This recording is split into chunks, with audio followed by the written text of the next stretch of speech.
On poursuit ce matin notre étude sur l'Empire de l'Antichrist. On est déjà rendu à la 4e partie. Mais là, ça va avancer plus vite parce que ça va être chaque semaine maintenant à l'école biblique pour tous. Je veux vous rappeler là, que dans le fond, là, un de mes buts, c'est juste de vous éveiller au fait qu'il y a un deuxième scénario possible. Mon but, c'est pas de vous convaincre à tout prix, mais c'est bon d'être conscient qu'il y a un deuxième scénario possible. Le scénario traditionnel, on peut dire, c'est le scénario romain, c'est-à-dire le 4e empire de Daniel, c'est l'Empire romain. À la fin des temps, l'Empire romain va renaître sous une nouvelle forme avec les 10 cornes, 10 nations, 10 rois, et la petite corne, qui est l'Antichrist, sortirait de cet Empire romain-là renouvelé ou ressuscité.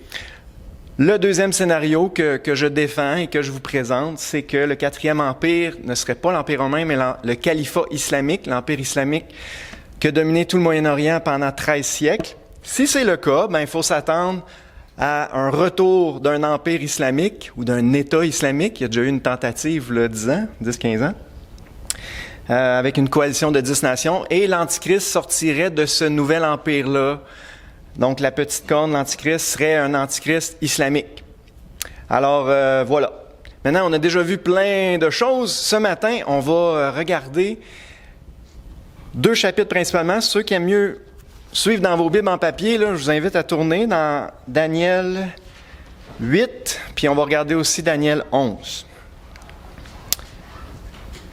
Alors, pour commencer, Daniel 8, j'ai quand même mis le texte à l'écran. Vous avez le choix de lire dans vos Bibles ou à l'écran, c'est le même texte. Dans Daniel 8, il y a encore une petite corne. Donc, il y a une petite corne dans Daniel 7 qui sort du 4e animal. Okay? Après les 10 cornes, il y a la petite corne qui sort qui est l'Antichrist. Maintenant, on retrouve une autre petite corne dans Daniel 8, à partir du verset 8. Le bouc devint très puissant, mais lorsqu'il fut puissant, sa grande corne se brisa. 4 grandes cornes s'élevèrent pour la remplacer, aux 4 vents des cieux.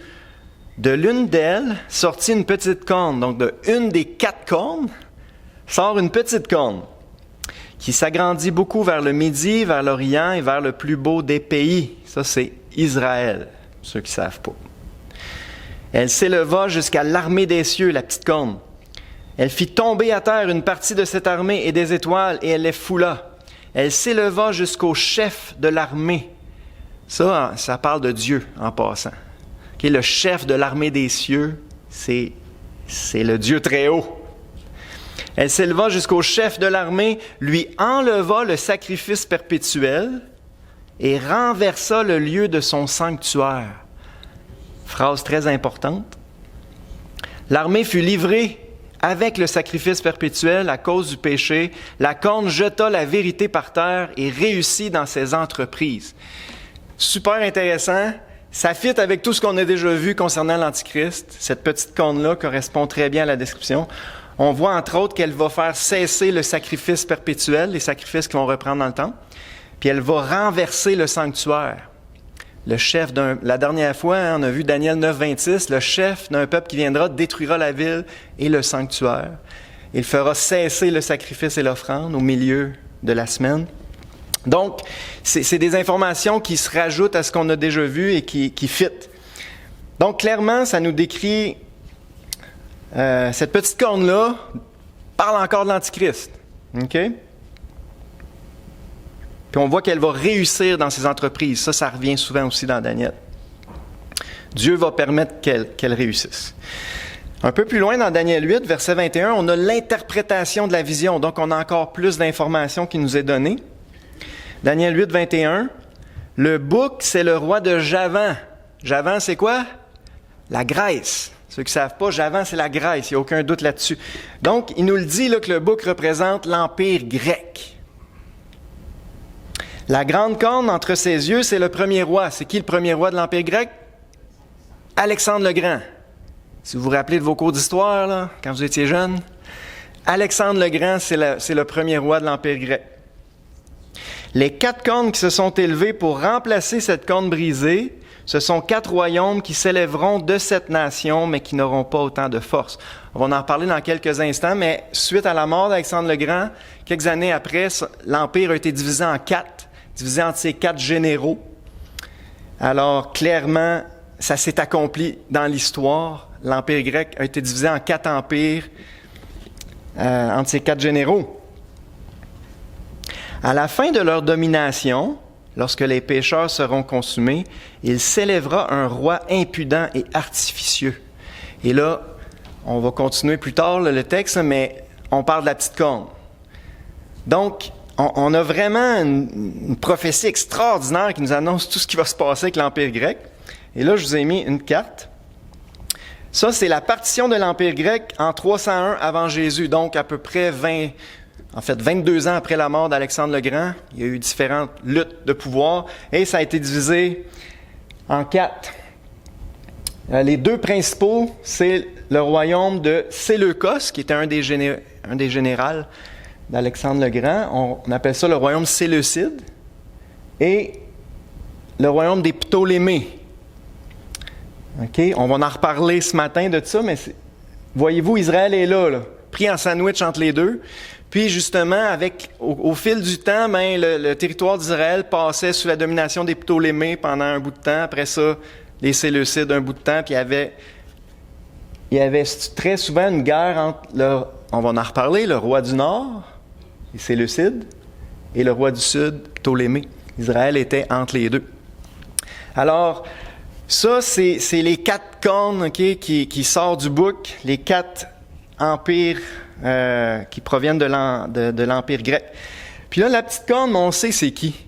N'importe qui a étudié l'histoire, là, on sait c'est qui. C'est Antiochus, c'est écrit ici dans le bas. Antiochus IV Épiphane, qui a régné sur l'Empire séleucide de 175 à 164 avant Jésus. Donc, beaucoup plus tard, puis on l'a lu dans le texte, vers la fin de leur domination, il s'élèvera un roi impudent, artificieux, qui va faire beaucoup de mal. C'est lui. En passant, dans le livre apocryphe des Maccabées, si vous avez une Bible catholique, là, vous avez des livres de plus dans l'Ancien Testament, vous avez 1 et 2 Maccabées, ça c'est des livres historiques qui couvrent cette période-là.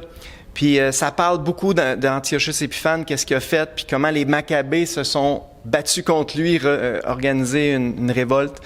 Et c'est très intéressant parce que non seulement c'est de l'information historique, mais si Antiochus Épiphane, comme on le sait déjà, est un type de l'Antichrist, eh bien, ça nous donne un avant-goût, une idée de ce qui va se passer à la fin des temps. Donc, ça s'est déjà accompli, cette prophétie-là de Daniel 8, dans l'histoire. C'est vérifiable. Et la petite corne qui a fait beaucoup de mal, c'est Antiochus Épiphane. C'est le 8e roi de l'Empire de la dynastie séleucide. On continue notre lecture, Daniel 8, 23. Je pense que c'est dans le milieu du verset ou à la fin. « Il s'élèvera un roi impudent et artificieux. Sa puissance s'accroîtra, mais non par sa propre force. » Je vois un sous-entendu ici de Satan qui est derrière ça. Hein, c'est la puissance de Satan qui s'exerce à travers les persécuteurs d'Israël, toujours. Il fera d'incroyables ravages. Il réussira dans ses entreprises. Voyez-vous comment ça revient souvent? Et il détruira les puissants et le peuple des saints. Il va persécuter les saints. À cause de sa prospérité et du succès de ses ruses, il aura de l'arrogance. Vous vous rappelez, ça revient souvent, la petite corne, là, elle a une bouche qui parle avec arrogance puis qui est plein de blasphème envers Dieu. Il aura de l'arrogance dans le cœur. Il fera périr beaucoup d'hommes qui vivaient paisiblement. Il s'élèvera contre le chef des chefs, ça c'est Dieu lui-même. Il dira des choses incroyables contre le Dieu très haut, hein, on a lu ça plusieurs fois. Mais il sera brisé sans l'effort d'aucune main.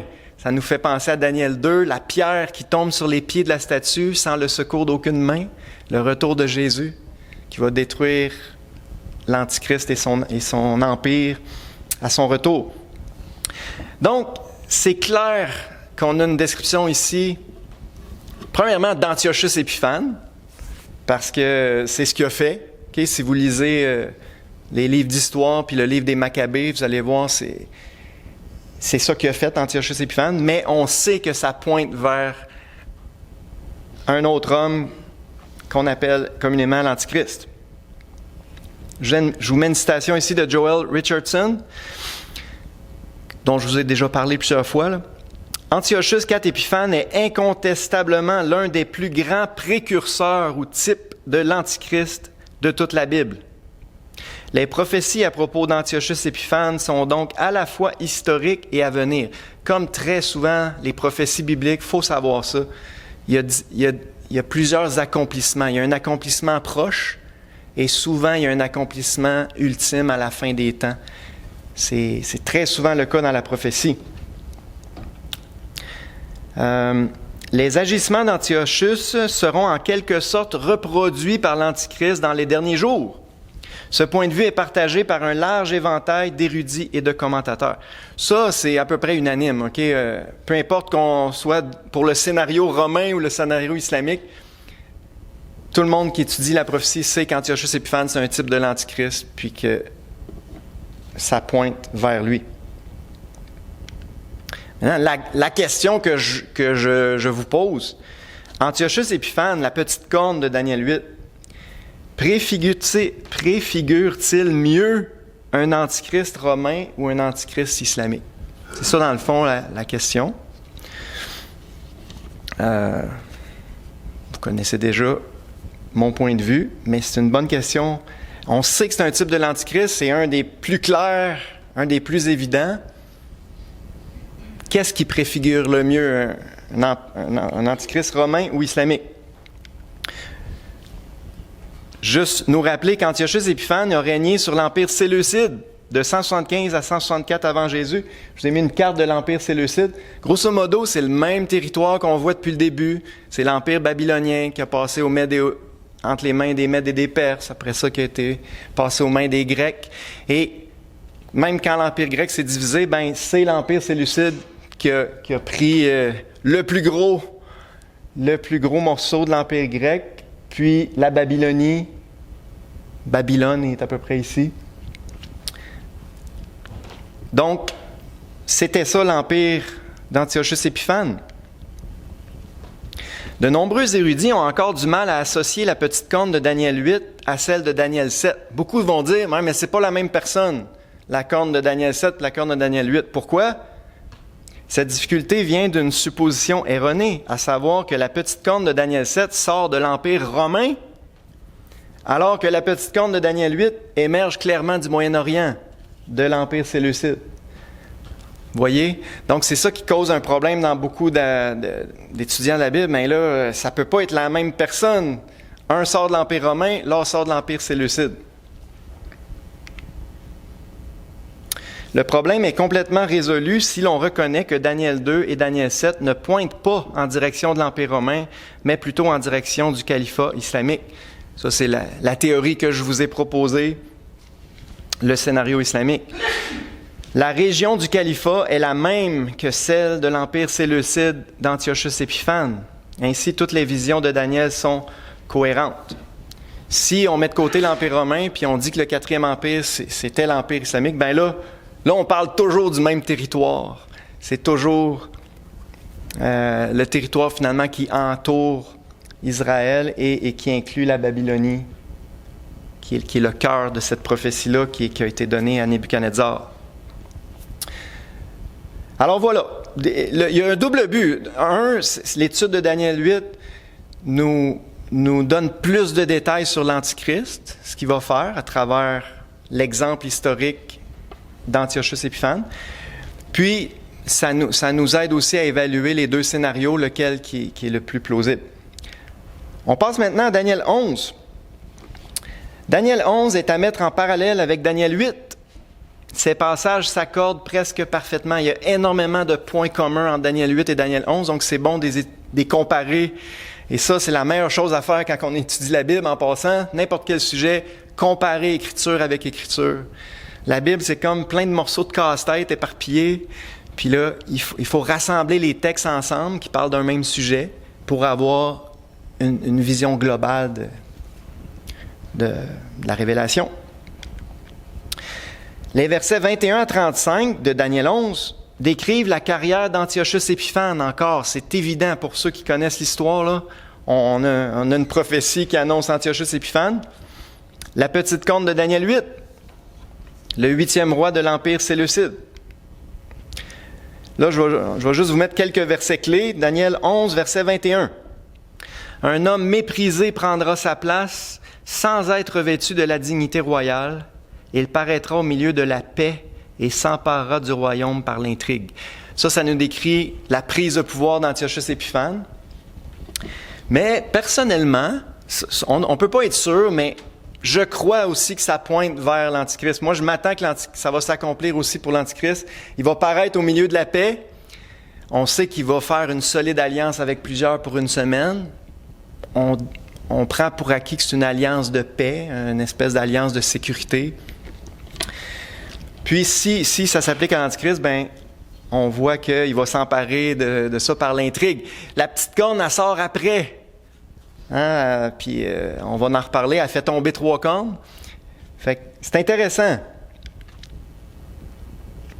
L'affrontement permanent de l'Empire séleucide au nord et de l'Empire des Ptolémées au sud continue d'être au cœur du récit. On a déjà vu ça dans Daniel 8, puis c'est encore plus évident dans Daniel 11. Il y a une bataille constante entre le roi du nord et le roi du sud. Historiquement, c'est le roi des Séleucides puis le roi des Ptolémées qui se battent ensemble, puis Israël est entre les deux. Fait que ça parle de ça de long en large dans Daniel 11. Ça s'est accompli du temps d'Antiochus Épiphane déjà, mais je suis de ceux qui croient que ça va se reproduire à la fin des temps. Dans Daniel 11, 25, ça parle du roi du Nord.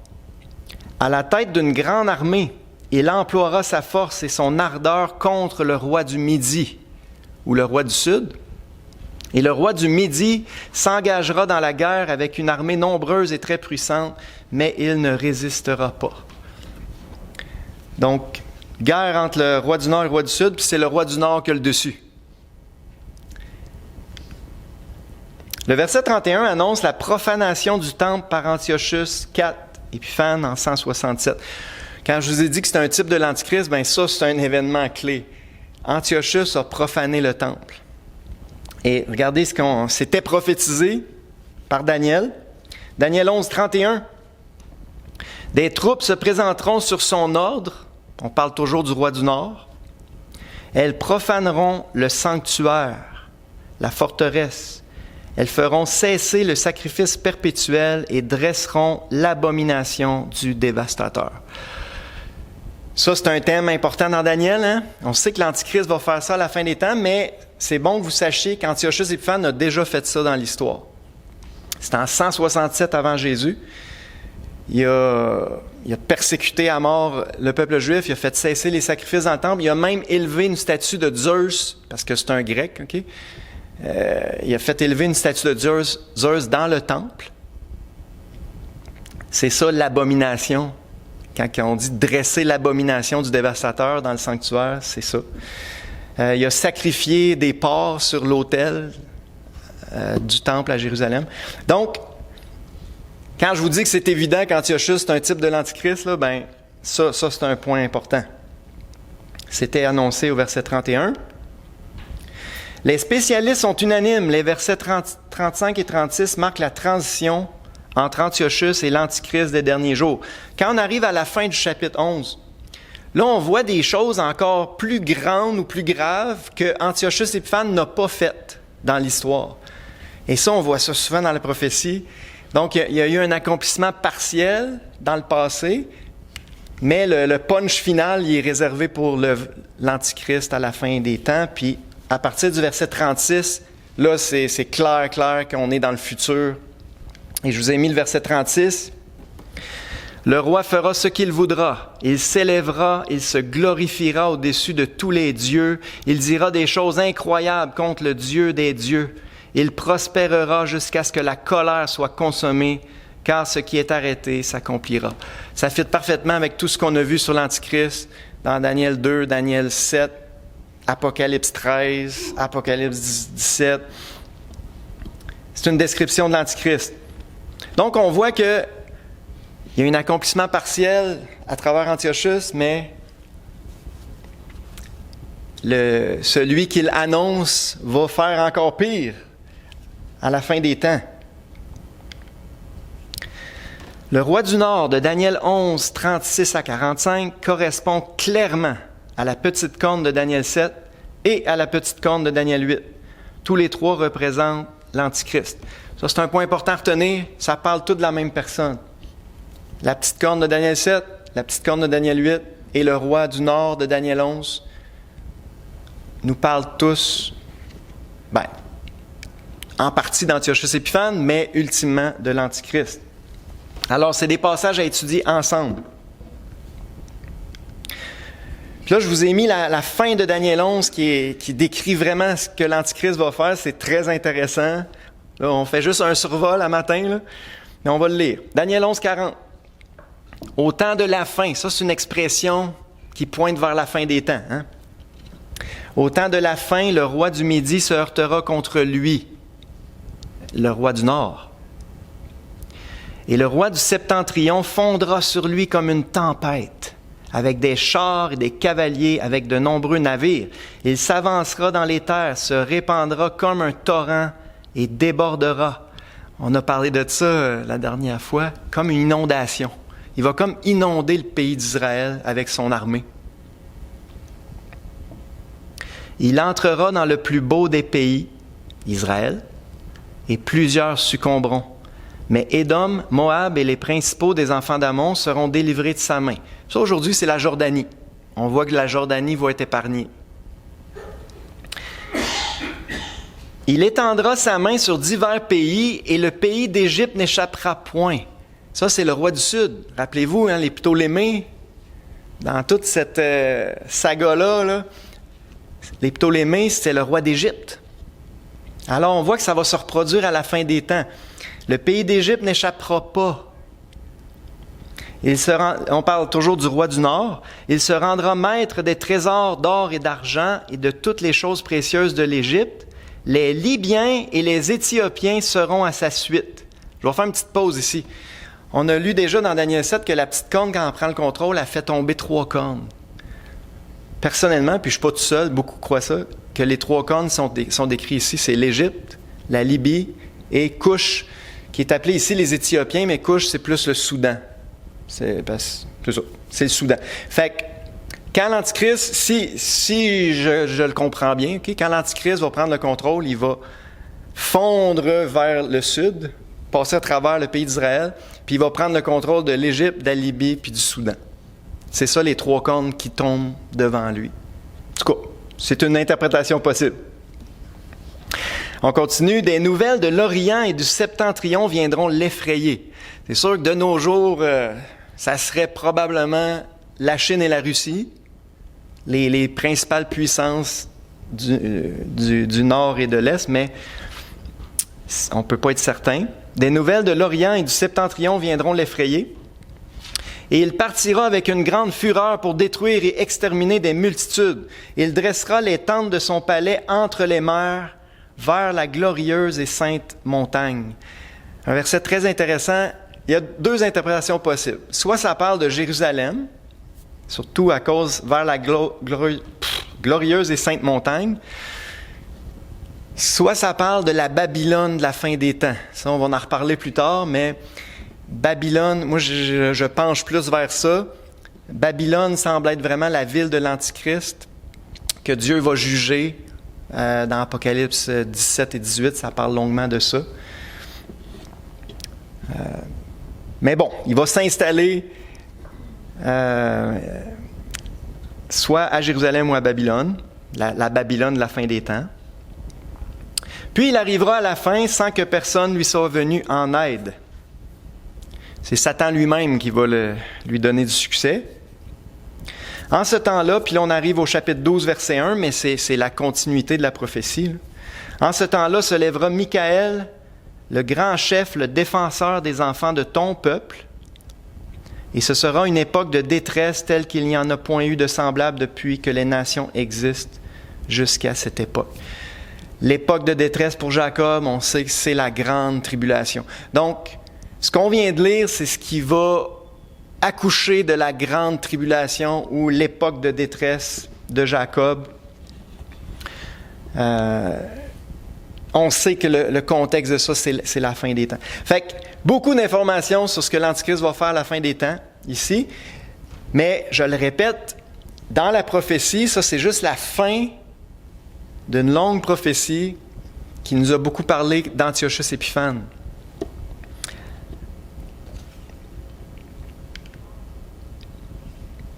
Dernière slide pour ce matin, parce que mon temps il est déjà écoulé. Le titre de roi du Nord est un titre employé pour décrire l'Antichrist. C'est ce qu'on a appris ce matin. Ce titre est utilisé 7 fois dans Daniel 11. Les 6 premières références s'appliquent aux différents rois de l'Empire séleucide et celle du verset 40 à l'Antichrist, l'Antiochus Épiphane des derniers jours.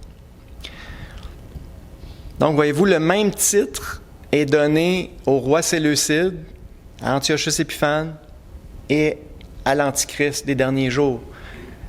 Ils s'appellent tous le roi du Nord dans Daniel 11. La déduction de M. Richardson, c'est « L'Antichrist régnera donc probablement sur l'un des anciens territoires de l'Empire séleucide, au nord d'Israël. » Cette position est simple, claire et pleine de bon sens. Si, à l'époque, puis en passant, Antiochus régnait à Antioche, qui est juste ici. C'est la capitale de l'Empire séleucide. C'était juste là. Aujourd'hui, c'est dans le coin de la Turquie. C'est en Turquie, mais juste proche de la Syrie. Est-ce possible que ça soit, grosso modo, le même territoire qu'historiquement?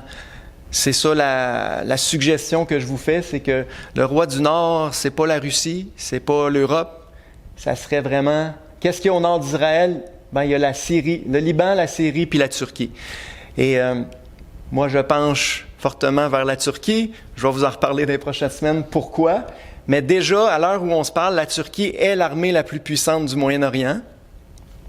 Elle veut rebâtir l'Empire ottoman, parce que l'Empire ottoman était basé en Turquie. Et c'est la Turquie qui domine la Syrie présentement depuis en tout cas, le nouveau gouvernement, j'oublie son nom, là, mais qui a pris le contrôle de la Syrie. Là. Ça, c'est une marionnette de la Turquie. Okay? C'est la Turquie qui contrôle la Syrie présentement. Fait que déjà, on peut dire que c'est un seul bloc, tout ça. Alors, c'est intéressant. Est-ce possible que le roi du Nord que nous annonce Daniel 11 nous parle du même territoire, Turquie-Syrie, immédiatement au nord d'Israël?